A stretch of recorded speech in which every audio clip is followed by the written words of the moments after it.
Welcome everyone to our latest of our AIM Sports webinars.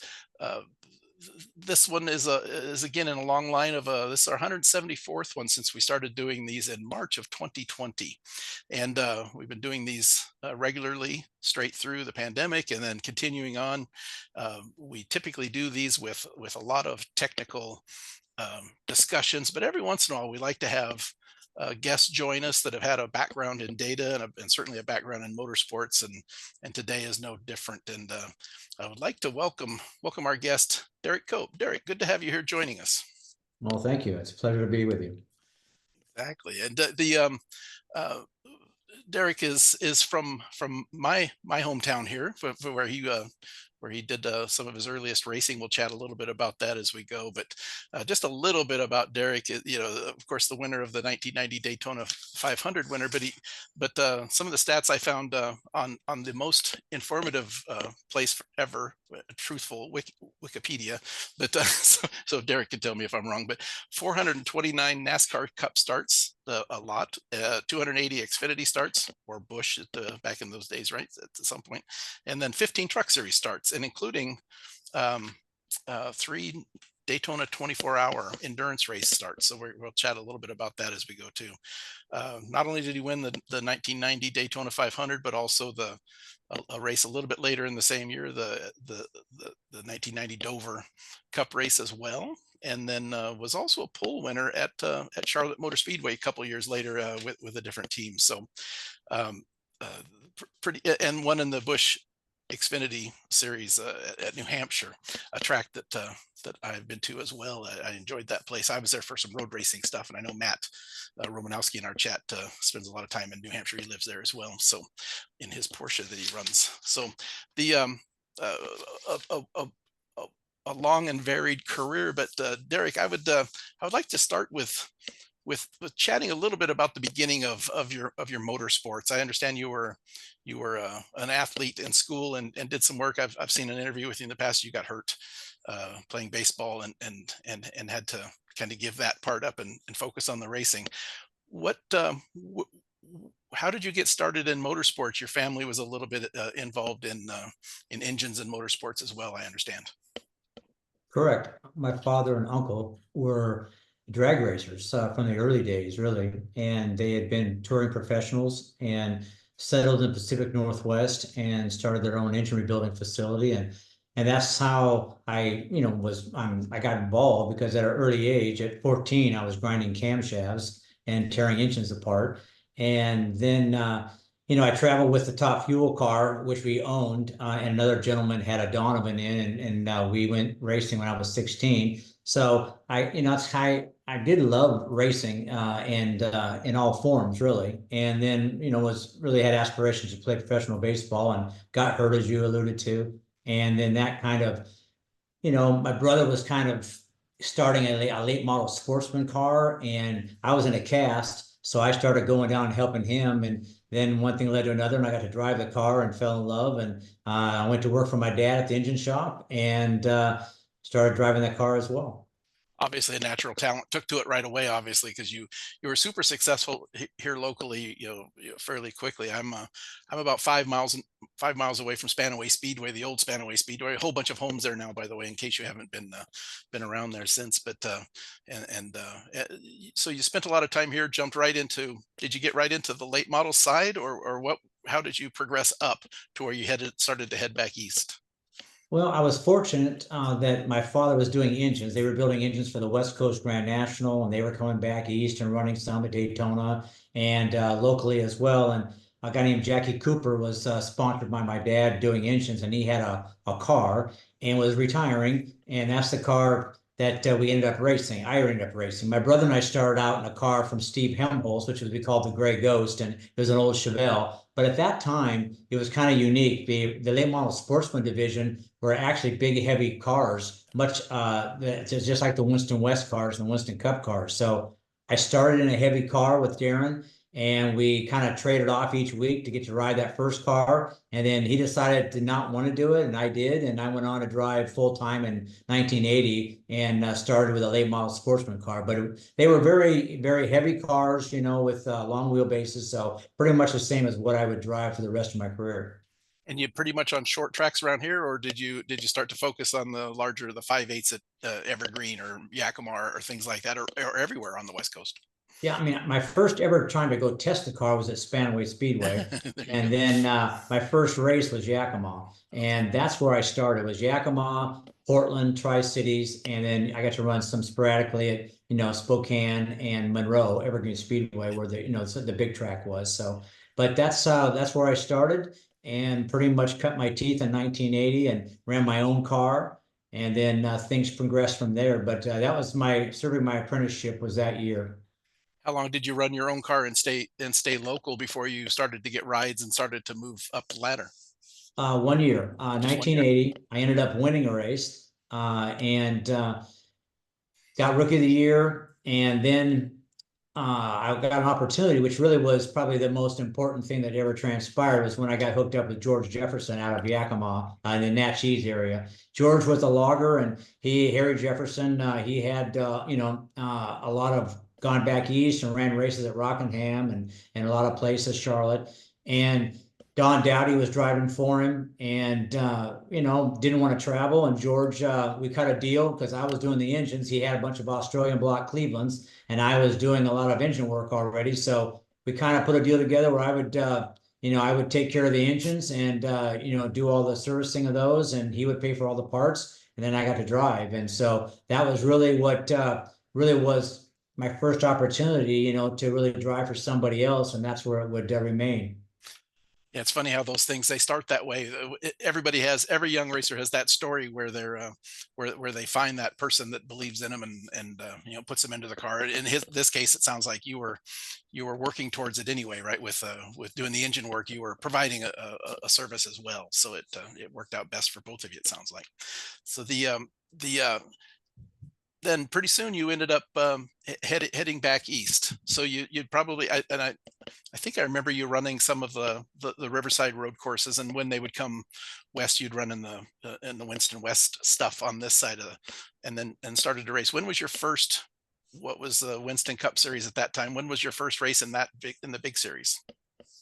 I started in 1980, and then I ran my first cup race at Riverside with George Jefferson at 1982. And so really 2 years in, I went and ran a cup race, and then went back east in 84 with George with 7-Eleven on the car. And that was our big break, was when I got involved with Ford Motor Company and Southland Corporation, and having Citgo, Cheap Auto Parts, and 7-Eleven on board. And I got involved with Ford Motor Company and Campbell and Company. And so, Dave Fulton, who was with kind of the liaison for Southland Corporation, he was instrumental in keeping us going. So 84 was my first venture back east, and then I came back, and then I ultimately drove, and I ran. I think I ended up second in the championship and won Rookie of the Year in the Winston West Series, and fell 4 points shy at Phoenix with a broken cracked oil pan. So I was leading and running second, and the oil pan cracked, and so we didn't end up winning both the championship and the Rookie of the Year. But we were in a position to, and then from there, I got an opportunity to go back east with Warren Rizzori and Steve Robanco out of Seattle, Western Peterbilt Trucks. And then we went back and moved to Campobello, South Carolina, and the Inman area, and right in the heart of the South. And Jackie Johnson was born and raised there, and he was my crew chief. And that really was my start to becoming more of a stable fixture, was going back east in 86 then. So all those young years of working through there, you probably didn't have too much of a data system, right? Cars back then, did you even have a tack in the car? Well, we had a tack, Okay. but that's pretty much the only thing you had. You really, pretty antiquated back then with regard to, having access to anything, that was data related. So we really just had to go by the seat of our pants, and, you had your crew chiefs and, Dave Fuge and Jackie Johnson and George Jefferson. They'd been with, a lot of very talented drivers. And so I was trying to serve my apprenticeship and, just trying to drive by the seat of my pants, and, got some instruction from Bobby Allison along the way, who came out and drove my car in 1980. And so that was all we had. And I think, you really just had to kind of, follow the guys you were driving and try to really pick up what they were doing and try to emulate that without really having any idea of, all the little intricacies that could be enhanced. That would be later on, obviously, when we would have actually data to look at. And even though data came along in the 90s, right, and started to be used a little bit, NASCAR always kind of pushed away from it a little bit, and the cars weren't allowed to have anything really on them in practice and qualifying, and of course the races. So we'll talk more about the SMT and some other stuff here soon. But I want to jump ahead to the Daytona 500 and winning that event. We would be remiss if we didn't chat about it at some level. But the pictures that we've got on here, we'll take this down in just a moment, and we'll bring Derek and I up a little bit bigger for the rest of the chat. But the pictures here show, crossing the finish line. Who was in the number? Was that Parsons in the number one car behind you? Who's in that? No, that was Terry Labonte, Terry and right Labonte. behind Terry was Bill Elliott. There you go. There you go. Some pretty good company, right? And then winner's circle there, obviously you getting out of the car. You had ran well all day long, right? And so it wasn't a surprise that you were up there. But tell us a little bit about how that car came together in that deal, and it obviously it was a great car, and putting it all together. How did all that come together for you? Well, I've been fortunate that I'd put Purelator together back in 1988. And Carol Warner, the president, who I'm still friends with today, him and his wife Sue, and they were, instrumental in putting me in a position to be a stable fixture and have sponsorship. And then, Bob Whitcomb, who was not able to find a lot of sponsorship, my first car owner, Jim Testa, was having some health issues, and so we ended up taking the sponsorship to Bob Whitcomb, and we came out in 1990, and we had acquired Buddy Parrott.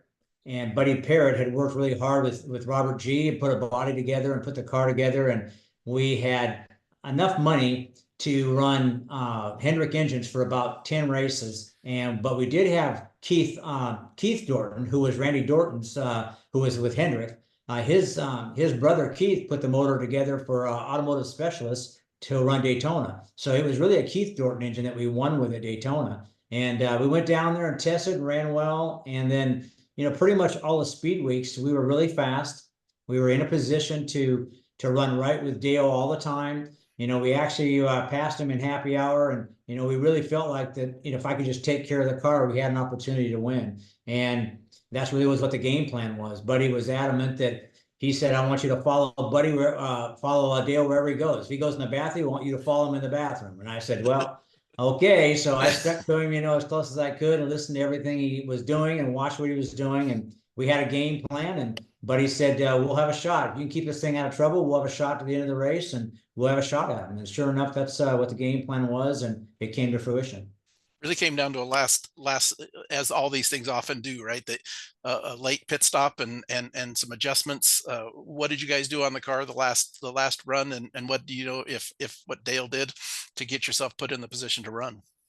Well, I had pedaled the car all day. I really taken care of it, and really, we were really fast. We were capable of running, pretty much second all day long, top 5 all day long, and really was a dominant car. But I was taking care of it and just trying, because the car was on the free side aerodynamically, and the balance was going the free side all the time. And so I kept letting the car have its head, and then towards the end, he said there'll be a caution, and sure enough, there was. And before that, we came in and we took no tires, and we just took fuel only. And, he knocked the spoiler down. I said, this thing's loose, and he was knocking the spoiler down. And I was like, well, that's not quite what I had in mind, buddy. But, evidently he felt like that we had to have more speed to battle Dale. And pretty much from that last, I think it was last 13 laps, 8 laps, something or other. And I pretty much ran wide open from there and never lifted, and just I had a free car on used tires, and Dale had brand new tires, and we battled tooth and nail. And I had Terry and Bill behind me, and they had tried me together, and I knew that they didn't have anything for me. So it was really about Dale and I. And so I concentrated on that. And fortunately, I was in a position to go to the bottom I'd been showing the high side the whole time and went to the bottom, and sure enough, we both all ran over something. My tires had cuts too, but his went down and he turned sideways, and I drove by on the bottom, and I knew I had it won. I had not heard that you had tire damage as well. What was it, a brake rotor or something? What was in the track, do you think? They said it was a bail housing. I Oh, think it was oh. Jeff Bodine's bill housing, and I have a piece of it here. And it was lodged in, I guess, Ricky Rudd's radiator, and Humpy Wheeler put it on a plaque and said called it the culprit, and awarded it to me at Charlotte Motor Speedway. So, Very good. but yeah, we ran over a bunch of things because I had a lot of cuts and slashes in my tires, but fortunately mine didn't go down. We were in a position to be there, and I was right there on his bumper going in one and on the last lap. And, it was just one of those things that, fate had it. It was our Yeah. day. Absolutely, absolutely. Very cool. And then later on that year, you were competitive, as you mentioned, and didn't even show much of what you had all day long, which is maybe why Buddy knocked the spoiler down. Thought maybe he thought you weren't needed a little bit more help or something, right? But you were certainly competitive other times during the year. But talk a little bit about Dover and heading there and getting the win there. Well, I think for me, Dover was, the race that, I think we really reinforced that we weren't a one-hit wonder and that we were Exactly. capable of winning races and not just a speedway. And, Dover kind of fit my driving style. I like to really get in the corner exceptionally hard and, manipulate a car more so. And back then it was asphalt and we had tire stagger, and, we hit it on a good combination there, and really was a dominant car. And they run me out of gas, and I went like, 7/8 of a lap down, and finally got back out and ran all the way around to fifth, I think, and then I had a shot towards the end and just drove away, and ran Rusty down by half a straightaway. And so, yeah, for me, it was really rewarding for all the crew guys. We've been called a fluke, and that we weren't really, really a true winner that was given to us. So I think to go win Dover, a 500 mile race at Dover, which is a difficult race, I think really solidified the fact that we were somebody that people are going to have to deal with, and we were a tough race team. Very cool. Very cool. I remember both of those races. I remember the NASCAR, the Daytona race was not on live here. And but I had one of those great big 10-foot dishes that I was able to watch it live, and I had a couple of friends from work over and we watched it. So I did enjoy that. The uh, uh, to kind of finalize up on this side of it before we jump into some of the data side, the you've ran well obviously at the super speedways. You did really well in those at other times as well, not just Daytona. But then you had the Dover size tracks, the short tracks, the road courses. Give me a little bit of your take on what did you like, or was it a good mixture of what was being run back in those days, or did you have favorites?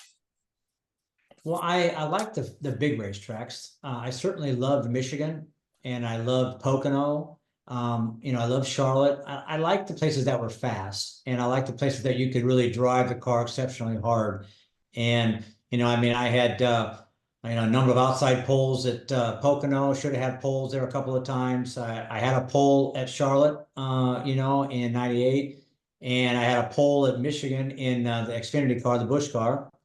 And then, obviously I ran good at, flat tracks because that's been my upbringing, right? So I ran good at New Hampshire. So, but I really enjoyed, I mean, the first time I ever went to Michigan, I think was '87. I sat on the outside pole. And so, we really, I liked going fast, and those are my places I love the most, but Daytona and Talladega, the super speedways, I really loved those places. I loved the draft. I loved the idea of what the air was doing, and I felt like that was my forte because I'd always ran subpar equipment. And so when you got something good, you really knew how to manipulate the air, and you were able to perform. So I think those are the places that I really enjoyed the most. And you still see that today.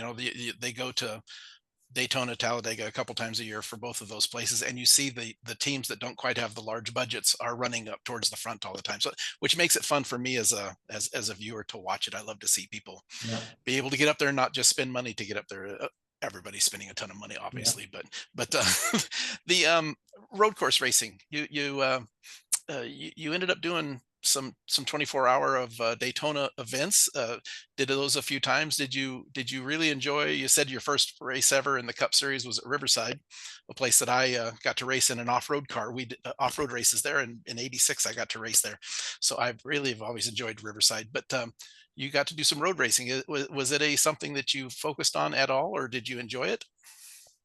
Well, I did focus on it early because the Winston West ran a lot of road courses. Uh, So, I went to Bondurant School very early, and we ran the streets of Tacoma in the Shucks Tacoma Grand Prix, ran Spokane, we ran SIR, the road course at SIR, ran Portland, we ran Willow Springs, and Riverside obviously as well. So, yeah, I mean, you had to be proficient yeah. there, and I thought it was important because those are the cup races on the West Coast, so you had to go there, and I never would know that I knew at that time that it would be that many road courses as the years would go on. But I think now you can see that it's obviously a lot of road racing, and this car is very conducive of that with the next gen cars. So I was fortunate enough that I had some road racing experience. So when the opportunity came to drive a GTP car at the 24 Hours of Daytona, I jumped at it.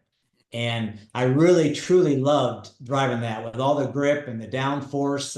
It was an amazing opportunity. And, I ran with Brian Bonner and Scott Sharp and Jeff Klein. And, it was a great experience. I enjoyed it. And I can't remember if we finished sixth or what, but I ran fourth behind the Nissan, the Jag, and the Yost Porsche through the rain, all through the night. And I enjoyed that a lot. And then I got to drive a Ferrari with Bill Auberlen and Court Wagner. And then I drove with Larry Oberto from Oberto Beef Jerky in Seattle in the open cockpit Lolo for Archangel. So, yeah, road racing has been a big part of my life. I've enjoyed it and relished every opportunity I got to go.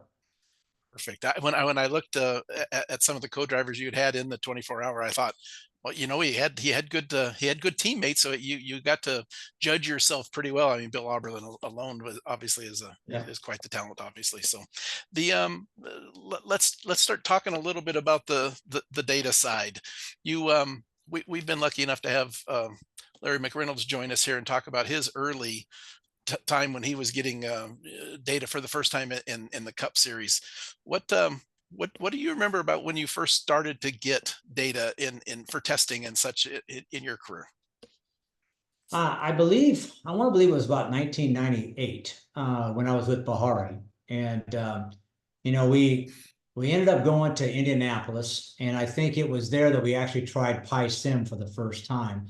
And Steve Levitt, who was building cars, a very unique guy, built all the cars, we built all the suspension, hung our own bodies, did our own twist fixtures, all those things. So it was one of those things where we had access to being able to enter a lot of the equation into the system, right, and the mapping of all that. So it was interesting from the start, but I'd already done a lot of things, just trying to understand about how many feet were going around the racetrack. Basically it was time over distance. We worked hard in the restrictor plate races, leaving pit road and trying to, make sure we got up to speed, try to run X amount of feet around the racetrack every lap so that we could really, quantify what the change made. When you're looking for a half a horsepower and, you're making changes, you're trying to find very small amounts of speed and lap time. So we worked hard on all those things, but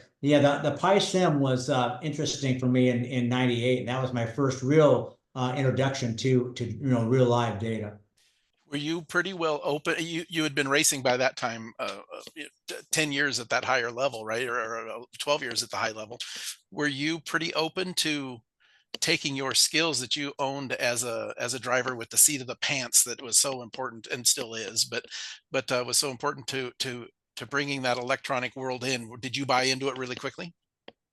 I did. I felt like by what I could see, I was very much in tune about trying to find a way to always find speed. I mean, no matter what it took. And so I knew it was time over distance. I knew it was about trying to, find, ways that I could find how much brake I was using, try to find, when I was back in the throttle, how much throttle I was carrying. So, those are the things that, you had to, first of all, before you had video, you had to like just figure it out behind somebody, right? And manipulate that. But once you could really see it, you could start to find a way to emulate what you were doing if you had somebody else drive the car or you had data from somebody else. But it was really, for me, just comparing myself on good laps versus bad laps. I was able to really find, like, you put new tires on, how much you would find speed. And it was just a mechanism that, you knew you had to be, a lot more proficient at and have a lot more access to. But, we didn't really have all the times with money, to be able to do that, so it really did come down to, having the right circumstances or teams that could bring that into the mix. And it's funny, we are, let me turn that, let me stop sharing my screen a little bit. We don't need to see that for now. The funny part is we were the let me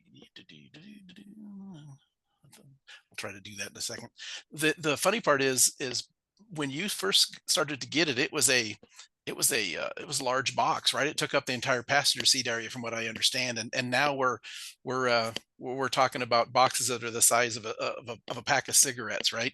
That we're able to use now. It was big and it was heavy, and there was a lot of extra weight in there, but obviously benefits. Well, certainly, I think, at that time, you only had what you had access to.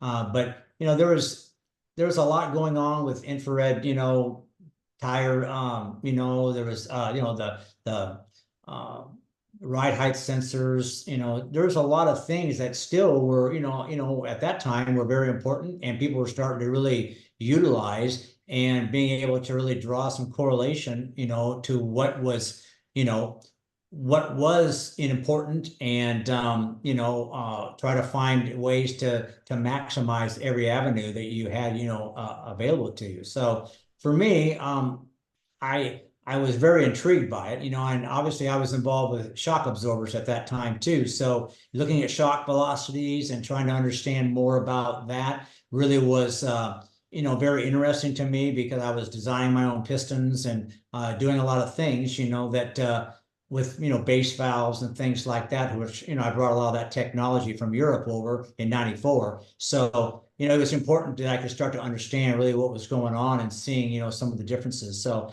it was just maybe not really understanding all this, because I wasn't an engineer, but just trying to find ways that I could utilize what I was seeing and then what I was feeling in the race car, and being able to make changes and and adapt from there. Did you obviously there's shock dynos and there's all the electronic data collection at that point, but the when you were working with customers, did were they putting data systems and shock absorber sensors and giving you back the feedback in that direction as well? Yeah, when I was doing testing for other guys, they had a lot of those people had some money, and Okay. they were able to do all those things.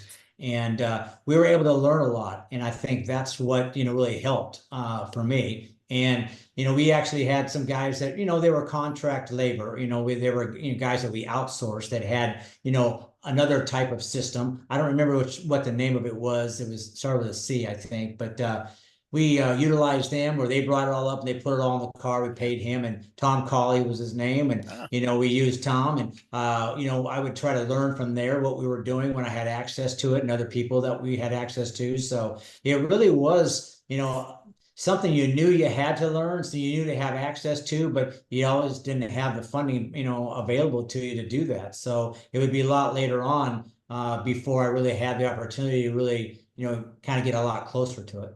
yeah, there's performance there, so you can't leave it on the table, right? It's just not something you can do. So the technology continued on, and a lot of testing and a lot of driving happened in NASCAR. I mean, from what I remember reading and talking with Larry McReynolds a little bit, there was testing virtually every week in between for the big teams, right? For those kind of folks, and they were using data a lot, but it was still a lot of driver feel. Uh, we now have the SMT data that the Cup cars and now I think in Xfinity as well too. Now I think, but what do you I'd like to chat with you a little bit about that because I know you're still involved, but they have that now where the crew chiefs can see what not only their own car is seeing and using, but everybody else in the field, and then they can make those calls. They can bring up driver A versus driver B, and I listen to the scanner sometimes from home here. Technology is a wonderful thing, and you can hear them coaching their driver. Hey, you're lifting a little bit early and getting back to it early, and that's working for you, and that's you're gaining X, right? That SMT data is everybody's got a data system now, and everybody gets to see the basics of it. What do you think about that, and how are you hearing that that's been working for everybody? Well, obviously we had that with Starcom Racing when we had the Cup program there, and yeah, I think it was an incredible tool.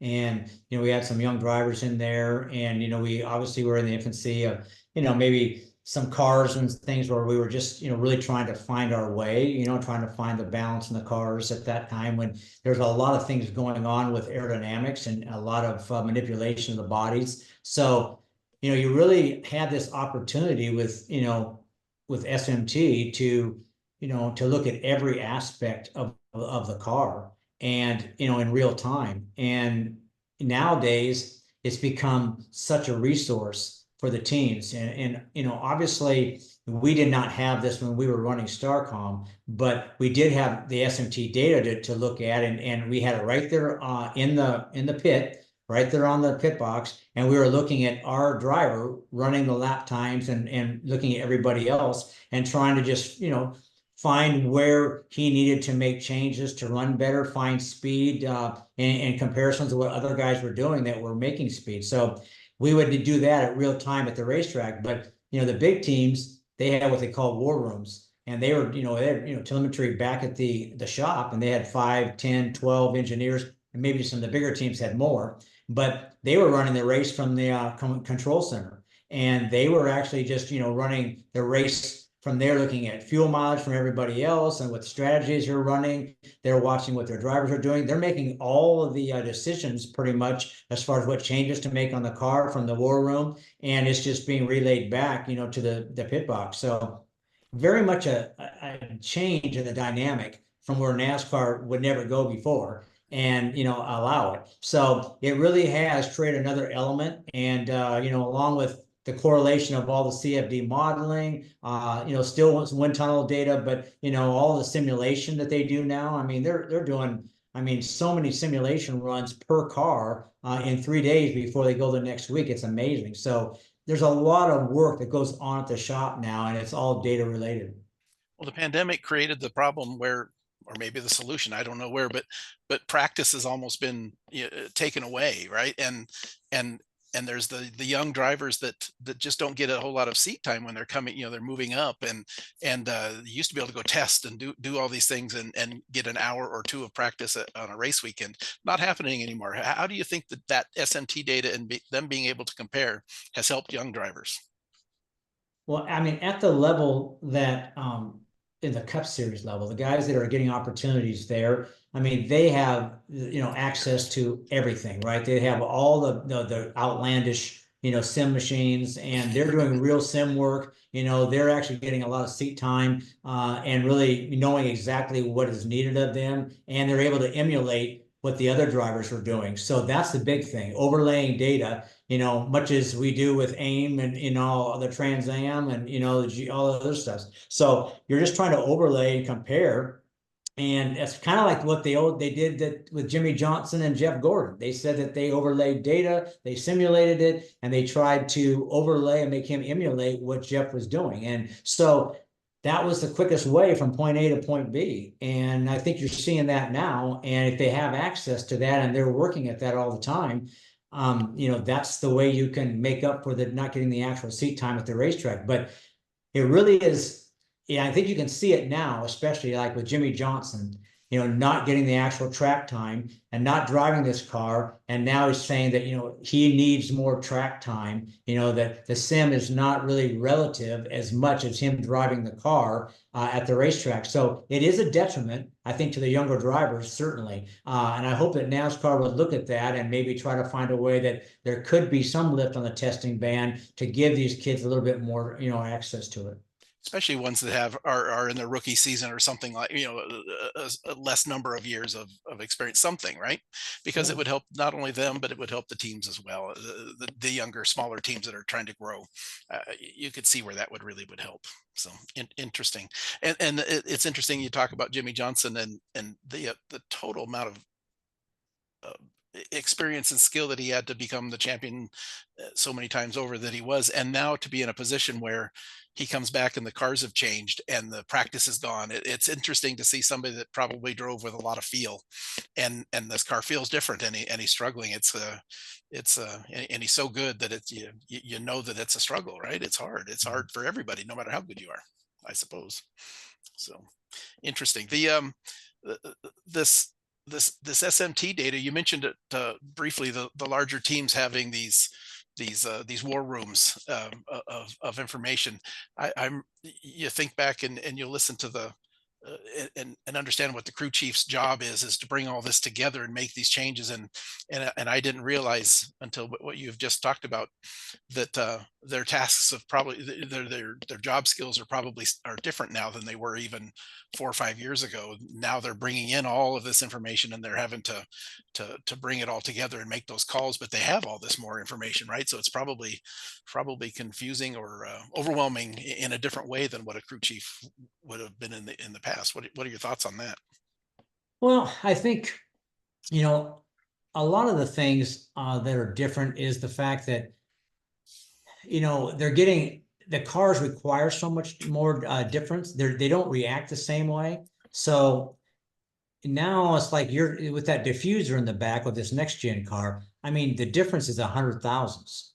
So trying to get that, Right. keep that diffuser to the ground, right? And they have this low profile tire, and you know, they're running these, internal stops and all these things on the shock absorbers, right? And I mean, it really is all about platform and keeping it. And the changes kind of go backwards sometimes to what you were accustomed to doing, right? So having the engineers and all the people back at the shop, they've run all the sim runs before, right? So they know what works and what doesn't work and which directions to go. They're looking at the weather, they're looking at, what strategy they're on, they're looking at how they're running on the tires. And, this day and age, the tire is a big thing. I mean, that low profile tire, I mean, you can see every time they have a problem, they get a flat, they can't even move the car off the racetrack, which in my opinion is detrimental to the sport. The show. But, it just tells you how, intricate all the changes are, and really, how many people back at the shop it's taking to make and assess all these things that are going on and come up with conscious decisions on the fly, and trying to get the car to to adapt to all the changing conditions. So it really is a remarkable thing that's happening right now because it's so technical, and the data, it's all data related. And if you don't have people that can analyze that and make assessments on the fly, you're falling behind. It's funny how resourceful racers are, right? The pandemic happens, they push off a year to have this new car brought in, but yet there was no practice, no testing, and then all of a sudden this new car comes in. They lose the need for all these fabrication people in the buildings, right? But then they bring up these engineering people, and they overcome this lack of testing, this lack of practice, this new highly tech car, and they overcome that in ways very, very quickly, right? It's always interesting how racers can overcome things so quickly. Yeah, well, So I think, like you say, you start stimulating their minds. When you get in a situation where something's taken away from you, you have to react accordingly. So you have to find a way to, overcome the obstacle. And that was, bringing people in that could do it, with data and analysis and CFD modeling and simulation. So you just went to what iRacing was to a higher degree, beyond that. And it ended the way we were actually racing before with practicing on the racetrack, and they saw that these guys were so good that they didn't need that much practice. So they found a way to try to keep the costs down, and thinking that that is what they were going to do to create some parity, but, possibly just hasn't really happened. well, that hardly ever works that way, right? I mean, No, it doesn't. racers will spend whatever money they can That's get into true. the bank account, right, to Yeah. go faster. That's just the way it is. The kind of transitioning out of this and getting into what you're doing currently, and some of the data work. One of the things that I've always been intrigued about and watching your career from a distance was your ability to create and build those sponsor relationships. We started off this chat at the top of the hour with you knowing the names of people that you worked with, 20, 30 years ago, and still being friends with them and working them up. That relationship thing has always been this way, and it still is today, right? That ability to that there's speed in a race car driver, and there's the ability to get the money to make this whole thing work, right?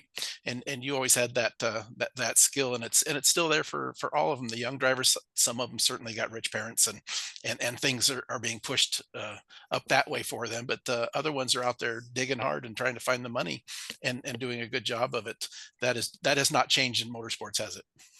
No, it really hasn't. I think, obviously in my case, we didn't have a lot of money and, we had to, I felt like my father was adamant that, I took speech classes, marketing courses, and that I had to be proficient outside the car more so than I was in it, because he said, you'll never be the best race car driver in the world. And he said, you better be the best and the most well-rounded outside the car. So I worked hard, with public speaking. I worked hard with trying to understand what obstacles companies had, and that it's a relationship business. And so when I met the people, the VP of marketing or the CEOs or whoever it was, I was trying to really understand and be an extension of their company, and work with the sales forces, understand SKUs and slotting fees and end caps and FSIs and all the things that we had back then, which we don't have now. And it's more about more of it's about social media and impressions and those types of things. But back when I was doing it, it was all about cost per 30-second value,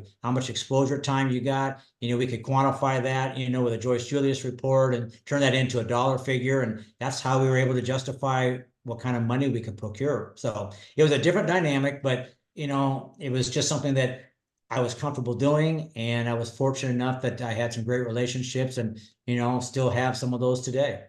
Yeah, I feel good about that side of it, right? People, and in my life the same way. People that you've worked with over the years, you went to war with them together on this into this hard sport of motorsports, and you accomplish things, and those people become lifelong friends, obviously. So the as time has gone on, the previous guest here was Nick Tucker, and he's a relative of yours, and the so as Nick was coming up through, he's done a really good job of transitioning from that driving goal that he had, I suppose, at first, the driver goal, and he's a driven man in the other ways as well, obviously too. But Nick has built a really cool program with first the karting side with Nitro Karts, and of course there was AIM Microns all over those as he was coming up through that. I understand you spent some time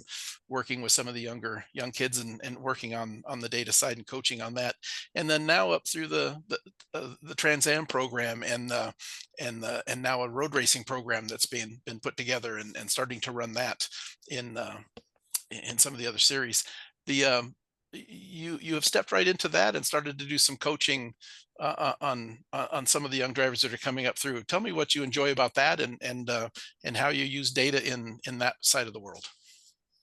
Well, obviously Nick, has done, him and his wife, Johanna, they're kind of like my wife, Alicia, and I, we run the Cup deal, and, we've been fortunate enough to be able to, still go to the racetrack with them and be a part of it. And Nick, he has a great relationship with Toyota and does a lot with their development drivers, and, the GR Cup as well as the Trans Am series. So I was able to go to some of these test sessions with a lot of these young drivers and, get a chance to watch what they're doing and step into looking at the data more infinitely. And, I was obviously intrigued with, the fact that all these kids, they're in karting with the AIM, dash, and then they get to look at data. So now when they're moving up to the next division, they have this AIM, dash again. They're like, it's easy for them to look at this data and ascertain what's going on. And then I was able to shed some light on some of the things that maybe they really didn't see or understand, from like auto blips and,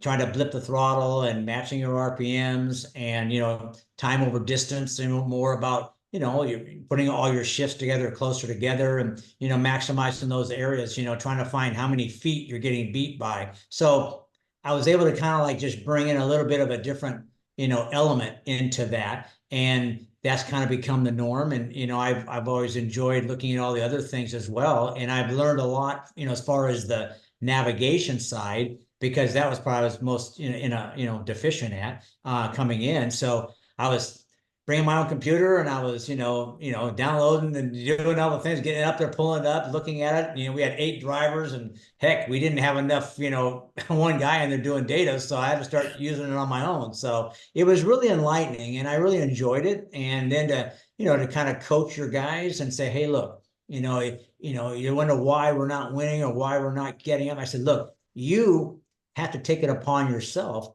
to go and look at the data. You have to get in there, find that and get an under correlation on, where are these guys beating you at? And if they're beating you in a number of places, you need to find a way to circumvent that and do exactly what they're doing, emulate what they're doing and see if you can find the pace. And that's where the kids are starting to, I think, now see that they really just have to believe in the data, believe in the process, and utilize what's before you because it's there. It's all in front of you. You just have to want to use it.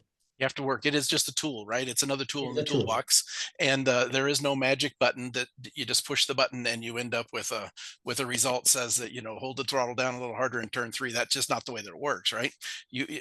There is the data is in there. I also want to touch upon you're going to the track. You're a long time professional race car driver, so you've got eyes, you've got ears, you're watching, you're seeing things. You go out alongside the track or stand up on the trailer or whatever it is, however you can see it, maybe watch video from inside the car as well. And then so you've got that coach hat on, and then you're starting to wear that data guy hat as well, right, which are very close to the same thing, but starting to put that on. When you see some things out on the, what is your process? Do you watch, listen, learn, and hear what they're doing? This blip, thing that you brought up about braking, and then do you come into the data, confirm it? That they understand the data. So if you show them in the data, maybe it comes into their head a little bit quicker. Or what is your process in order to get from seeing it in the data and getting it into their head? For me, I like looking at the video first because for me, it's about the optics. I'm so used to looking out of the windshield of a car and watching what their hands are doing, watching, how they shift the car, watching how much excessive movement the car has. I can see all that inside the car and I can see when they're frantic.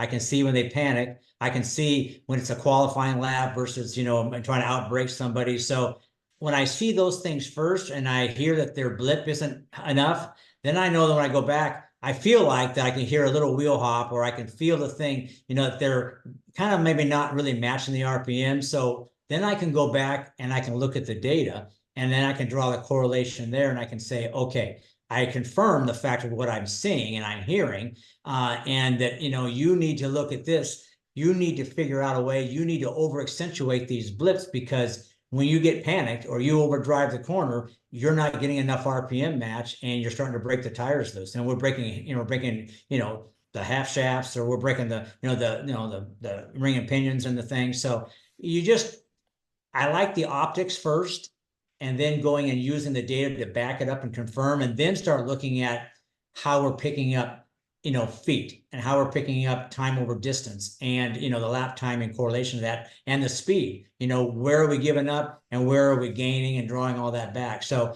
I think one helps me get a place to look first. So I look at the optics first because that's what I'm used to looking at the most. And then I can go back and look at the data and confirm exactly where I think we can make bigger gains. These kids have grown up with data and video, but we're grown up with data. Do you find their process is similar, or do you find that they attack it from maybe the engineering standpoint, the data side of it first, or both of you from field first, or do you find that they are doing the uptake of this information in a different way than you do?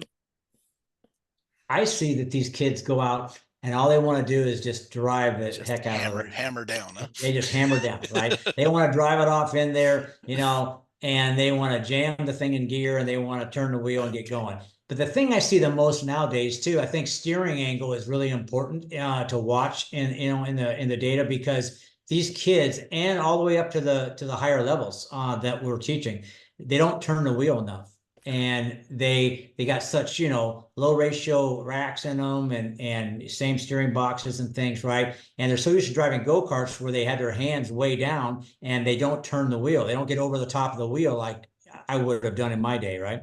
So the biggest thing I look at there is the correlation to say, look at the steering, how much steering input we're putting in, how much we're turning the wheel. And then I watch the video at the same time. I say, look, you stop turning the wheel, or you turn back to the opposite direction, getting in the corner, the car's going to push no matter what you do. And so I'm able to see the optics and again, look at the data again to confirm, but steering angle, braking, how much brake we use, the spike initially, and then how much modulation from there. So, the kids these days, I think they just want to go drive it first, and they want to just, they want to wing it because they think they know what they're doing. That's what that's how they've been doing it. But once you can physically point out areas for them, that they can work on, it starts to make some sense. And, and everybody's uniquely different, in my opinion. So I think you can't always say the way one guy drives a car, he drives more momentum based. The other guys get on the brake more, but they're into throttle quick. They got great, really great brake modulation. So there's a lot of variables. So I think that that's what I look at.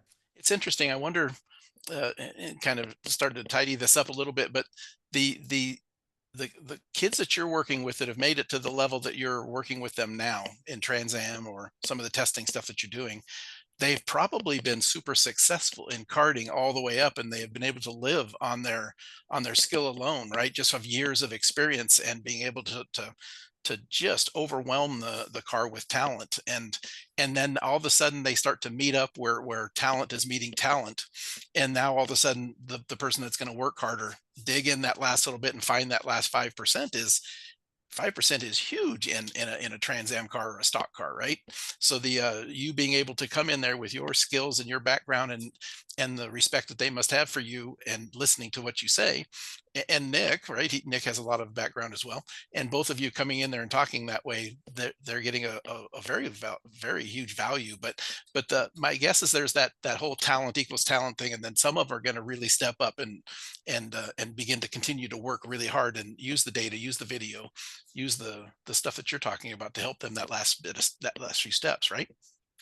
Yeah, I mean, one thing about Nick, Nick's been a driver and a very proficient driver, and obviously, karting and having access to understanding data. So, like when we had I have a TCR car, the IMSA Michelin Pilot Challenge Series, and Nick was driving that, and he just studied the data like, through and through. So it kind of like it comes through, and when you see people doing that, really what's the most valuable, and that's how you maximize the gains. And some of these kids, like you say, they have experience and they've won, they continue to win, but then all of a sudden they get to a point where like you said, they're matching, talent levels. Now you understand, you're trying like, well, how do I get over the hump? Why am I just here and why can I win? Yeah. And you got to say, hey, look, you need to bear down on the data more. You need to figure out, we can overlay everybody else here. There's 8 guys who are beating you. You better figure out why they're beating you. So once you get them to buy into that, and then they have success with it, immediately, I mean, the light comes on and away they go. And then all of a sudden they're elevated, right? Elevated. Once they understand that the work provides value, and that there is no button to push, and that just all of a sudden they're going to be faster. It really, really does help. Work ethic. Work ethic, and it's a hard sport. I mean, everybody is good, no matter the person that's finishing lower mid pack are really good drivers, right? And so you really have to go. You talk about the TCR WeatherTech car that you started to run. Funny story. I congratulations. I seen Sebring results there of a P2 right out of the box, right? And I've known Nick for a long time, and while I didn't say anything back to him because you never know how it'll be, but I thought P2, you didn't win, right? So with oh God, don't tell him that. Exactly. No, but with obviously it's a new thing, and you guys obviously did very well right off the bat. So I'm anxious to watch that and how that continues to unfold. That will be fun to watch. So perfect. The kind of in closing, you've done a lot with your career. The stage now of doing the coaching and all that. What do you have in mind for the where do you expect to be in the next 5 or 10 years? Are you where you want to be and continue to do this side? I mean, motorsports is obviously something you love. Yeah, I think I'm more semi-retired right now, and I'm really kind of picking and choosing, what I do. And so I'm doing some instructing at Skip Barber at VIR. So I've enjoyed that. They're a great group of people up there. They got a great service up there. So I'm enjoying that.